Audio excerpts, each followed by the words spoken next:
Hello my dear students, okay very good morning to all of you. आज हम लोग एक नए टॉपिक की शुरुआत करेंगे जिसका नाम है इक्विपोटेंशियल सरफेस। तो याद करा दूं, मैं पिछले लेक्चर्स में बताया था relation between electric field and potential difference, जिसमें हमने कहा था E बराबर minus D V by D R. याद होगा आपको, यहाँ मैं लिख के बता दूँ, ये बताया था पिछले लेक्चर्स में E बराबर minus D V by D R. इसका सवाल भी देखा, इलेक्ट्रिक पोटेंशियल के प्रॉब्लम्स को भी हम लोगों ने देखा। इसमें ध्यान रखना यही था कि ये D V by D R potential gradient था और पोटेंशियल ग्रेडियंट वेक्टर क्वांटिटी होता है। याद रखेंगे सदा, इलेक्ट्रिक पोटेंशियल स्केलर है लेकिन पोटेंशियल ग्रेडियंट वेक्टर क्वांटिटी है। इसको हमेशा ध्यान रखा जाएगा। यानी आपको ध्यान रखना है कि ये आपको हम यहाँ लिख ही दें नोट में तो ज़्यादा अच्छा कि E बराबर minus D V by D R, ये आप ध्यान रखेंगे। इसमें आपको मैं बता दूं कि इलेक्ट्रिक पोटेंशियल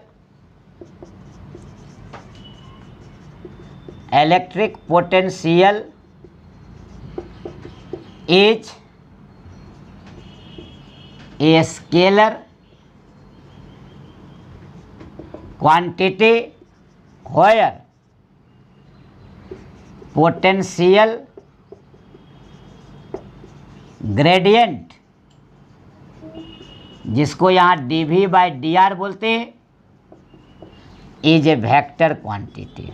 ये याद रखिएगा, ये हमेशा याद रखने की ज़रूरत है।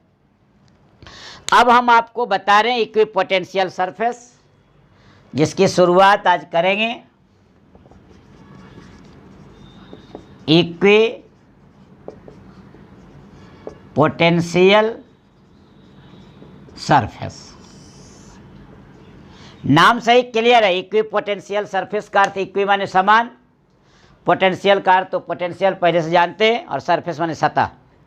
कहता ऐसा सरफेस जिसके प्रत्येक बिंदु पर इलेक्ट्रिक पोटेंशियल सेम हो या कांस्टेंट हो, मतलब बराबर हो।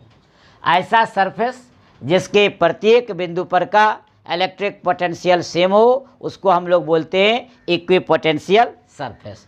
डिफाइन कर देंगे, a surface which has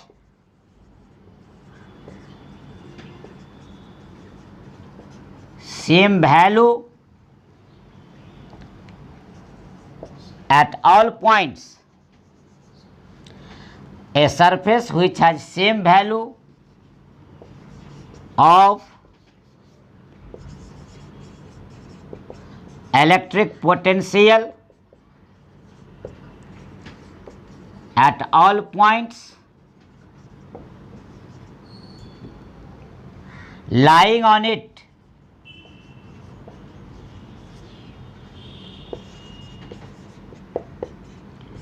is called an equipotential surface. An equipotential surface, समझ में आ गया होगा। A surface which has same value of electric potential at all points lying on it is called an equipotential surface. Equi का मतलब समान, potential हो गया clear. ऐसा सरफेस जिसके प्रत्येक बिंदु पर इलेक्ट्रिक पोटेंशियल सेम होगा, उसको हम लोग बोलेंगे इक्विपोटेंशियल सरफेस। यह सरफेस चाहे किसी बॉडी का भी हो सकता है या स्पेस का भी कोई सरफेस हो सकता है। दूसरे अर्थ में इसको हम बोल सकते हैं कि ये क्या है, the locus of a medium है। यानी लोकस है जिसके हर एक दूरी पर इलेक्ट्रिक पोटेंशियल क्या होगा, सेम होगा। तो ये बॉडी का सरफेस हो सकता है या फिर स्पेस का सरफेस हो सकता है। लिख देते हैं an equipotential surface may be the surface of a body or the surface in a space। Clear हो गया। ये सरफेस या तो किसी बॉडी का सरफेस हो सकता है या फिर स्पेस में कोई सरफेस हो सकता है, यानी इक्विपोटेंशियल सरफेस उस नाम से जाना जाएगा। अब हम लोग करेंगे क्या कि कुछ इंपॉर्टेंट इक्विपोटेंशियल सरफेस का डिस्कस कर लेते हैं एग्जांपल देकर, कि एक आइसोलेटेड चार्ज रहेगा तब क्या होगा, प्लेन रहेगा तब क्या होगा, डाइपोल रहेगा तब क्या होगा, या दोनों लाइक चार्ज रहेंगे तब क्या होगा। इस तरह के कुछ पोटेंशियल सरफेस बनेंगे इक्विपोटेंशियल सरफेस, उसको हम लोग डिस्कस करते हैं, देखते हैं। अब तो हम लोग इक्विपोटेंशियल सरफेस की बात किए थे कि ऐसा सरफेस जिसके हर एक पॉइंट पर इलेक्ट्रिक पोटेंशियल का मान सेम होगा, उसको हम लोग बोलेंगे इक्विपोटेंशियल सरफेस। उसका कुछ एग्जाम्पल्स हम लोग फिगर बना के दिए। देखिए कि पहला फिगर, दूसरा फिगर, तीसरा फिगर एंड चौथा फिगर। तो first, second, third and fourth, इस तरह 4 फिगर आपके सामने है, ध्यान से देखिएगा। Figure 1, figure 2, figure 3 and figure 4, 4 figure आपके सामने है और इसके अंदर डिस्कस करेंगे हम लोग इक्विपोटेंशियल सरफेस का। देखिए सबसे पहला फिगर क्या शो करता है, फिगर 1, ये एक आइसोलेटेड चार्ज है। ये जो आप देख रहे हैं अंदर गोला में, ये पॉजिटिव लिखे हैं प्लस, इसलिए रेडियली आउटवर्ड साइन दिखाए हम। यदि ये माइनस रहता, फिगर ऐसा ही रहता, इनवर्ड हो जाता, लेकिन आमतौर से पॉजिटिव को दर्शाते हैं, इसलिए हम लोग इस फिगर में पॉजिटिव चार्ज को लिए हैं और यहाँ शो कर रहे हैं। ध्यान से देखिए आप, ये पॉजिटिव चार्ज है, देखिए रेडियली आउटवर्ड, ये बाहर की ओर है, ये आइसोलेटेड चार्ज है। देखिए यहाँ फिगर 1 लिखा हुआ है, कहता है equipotential surface due to an isolated point charge are the surfaces of concentric spheres with the charge at their centre. इसका अर्थ ये हुआ कि ये यदि सेंटर पर चार्ज रखते हैं एक ही केंद्र वाला, देखिए यहाँ फिर यहाँ फिर यहाँ, देखिए इस तरह कई स्फीयर बनता जा रहा है, ये लगातार स्फीयर बनता हुआ चला जाएगा, ये इक्विपोटेंशियल है। इसका मतलब हुआ इस सरफेस के हर एक पॉइंट पर पोटेंशियल सेम, इस सरफेस के हर एक पॉइंट पर पोटेंशियल सेम, इस सरफेस के हर एक पॉइंट पर पोटेंशियल सेम, इस तरह हर एक पॉइंट पर पोटेंशियल सेम को दर्शाएगा। अब फिगर 2 में देखिए लिखा हुआ है कि ये इलेक्ट्रिक फील्ड जो इक्विपोटेंशियल में है ये पैरेलल टू द प्लेन्स लिखा हुआ है। देखिए गौर से, ये प्लेन सरफेस दिखा रहे हैं, 1 2 3, इस तरह कई। यहाँ देखिए आपको ये लाइन इक्विपोटेंशियल सरफेस के इलेक्ट्रिक फील्ड के अलाउ ये इलेक्ट्रिक फील्ड लाइन्स दिखा रहे हैं हम। देखिए यूनिफॉर्म को दिखा रहा है, एकदम पैरेलल टू ईच अदर, देखिए एकदम यूनिफॉर्म इलेक्ट्रिक फील्ड है। तो यूनिफॉर्म इलेक्ट्रिक फील्ड ई दिखा भी रहा है, ये प्लेन सरफेस है, इसके किसी भी पॉइंट पर जाएंगे इसका पोटेंशियल क्या होगा, सेम होगा। इक्विपोटेंशियल का अर्थ ही हो गया कि पोटेंशियल जिसके हर एक पॉइंट पर सेम हो जाए, वैसे सरफेस को इक्विपोटेंशियल सरफेस कहा जाएगा।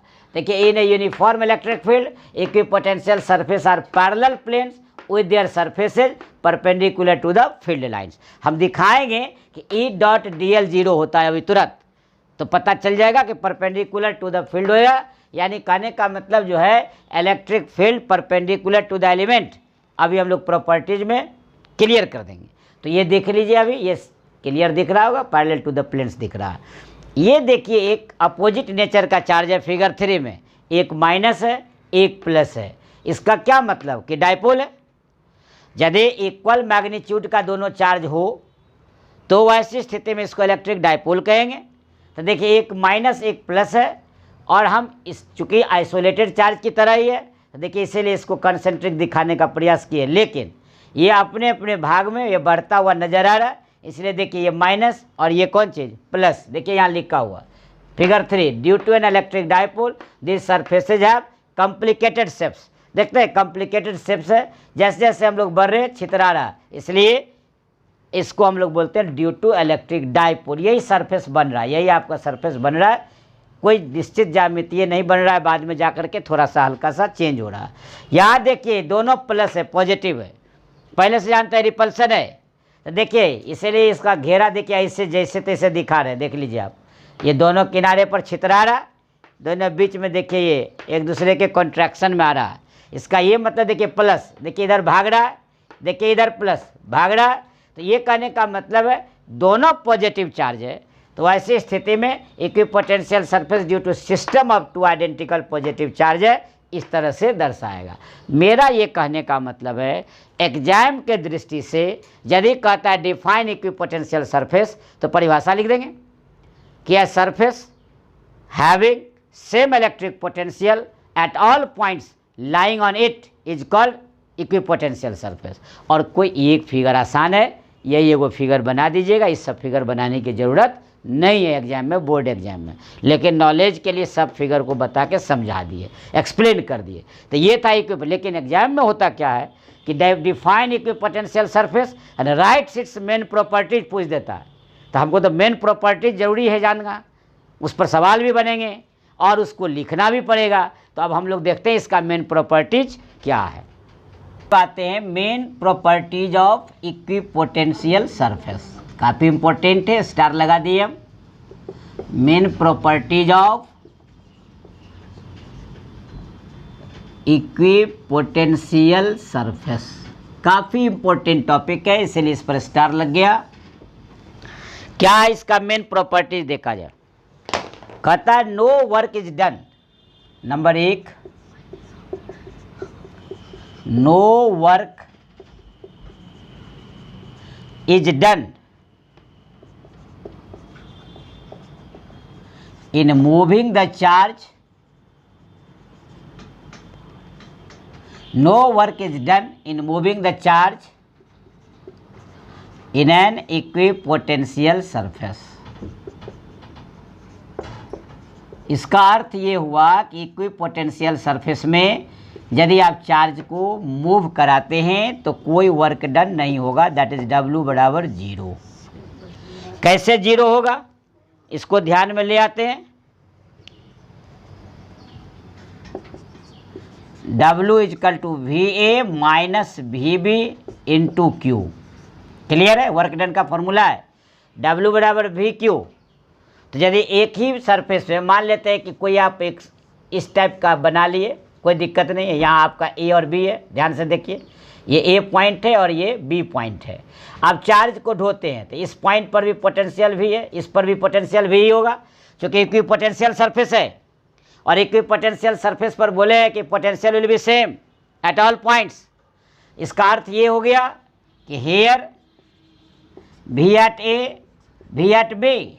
सो अब देखिए यहाँ भर देंगे तो VA में से VB जाएगा, इक्वल है 0, इसलिए W बराबर क्या हो गया 0। क्लियर हो गया first point, no work is done in moving the charge in an equipotential surface. Number 2, electric field A is perpendicular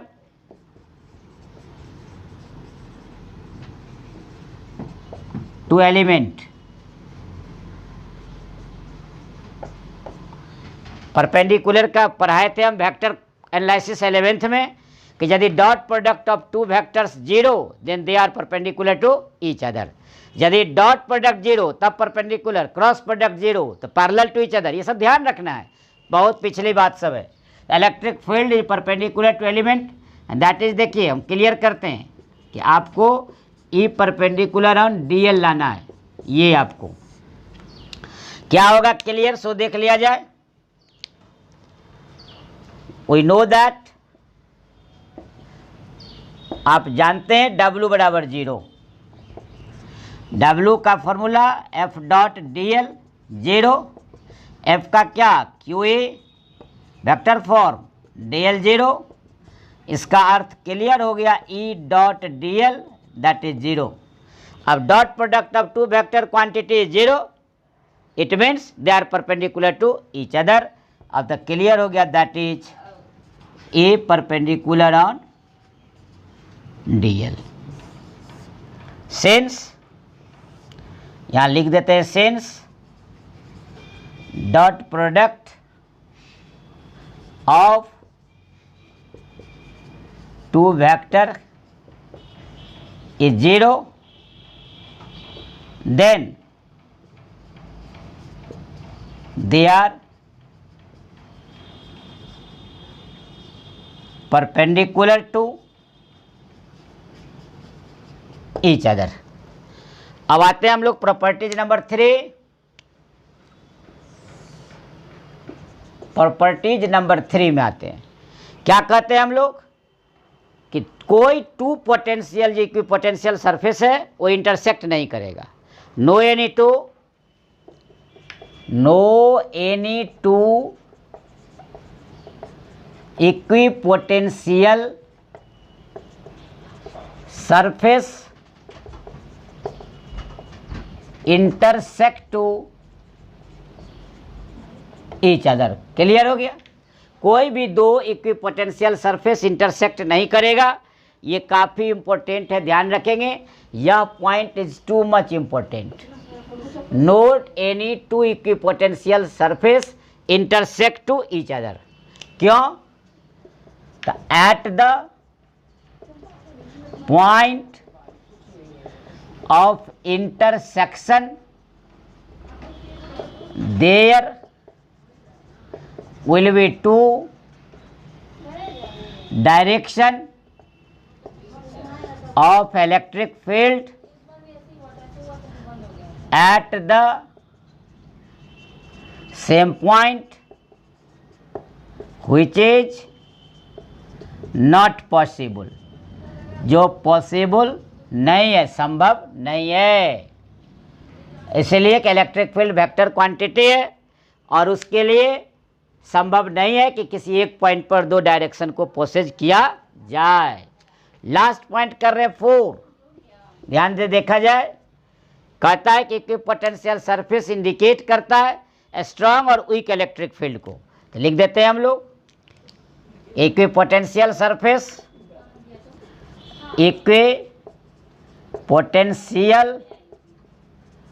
surface indicates the strong and weak electric field. Equipotensial surface indicates the strong and weak, मजबूत और कमजोर electric field. That is E बराबर minus dV by dr है। इस formula का उपयोग करते हुए इसका अर्थ क्या हो गया कि E जो है इन्वर्सली प्रोपोर्शनल है R का, dr है छोटे भाग के लिए, यानी R से E जो है चेंज करेगा। जितना क्लोजर होगा, नज़दीक में होगा, वह ज़्यादा से ज़्यादा स्ट्रॉन्ग इलेक्ट्रिक फील्ड बताएगा, जो दूर होगा वो वीक होगा। यानी क्लोजर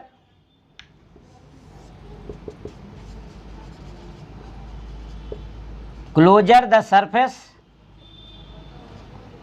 क्लोजर, या ऐसे कह सकते हैं आप, क्लोजर द सरफेस जो होगा, यानी क्राउडेड इसको बोलते हैं, क्राउडेड, तो स्ट्रांग होगा इलेक्ट्रिक फील्ड, अब फार ऑफ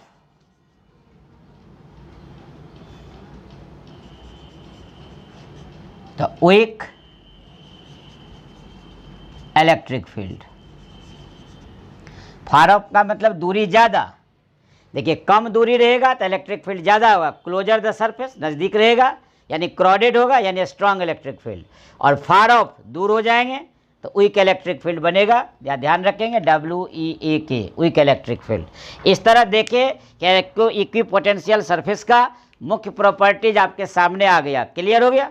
तो हम लोग आज इक्विपोटेंशियल सरफेस टॉपिक को देखा, इसके मेन प्रॉपर्टीज को देखे। आप स्पष्ट रूप से बढ़िया से इस प्रॉपर्टीज को एक एक करके समझ लेंगे। अब आज लेते हैं आपसे शुभ विदा, फिर मिलते हैं अगले टॉपिक के साथ अगले लेक्चर में। तब तक आप भी रखें अपना ख्याल। Take care self. सवा खैर।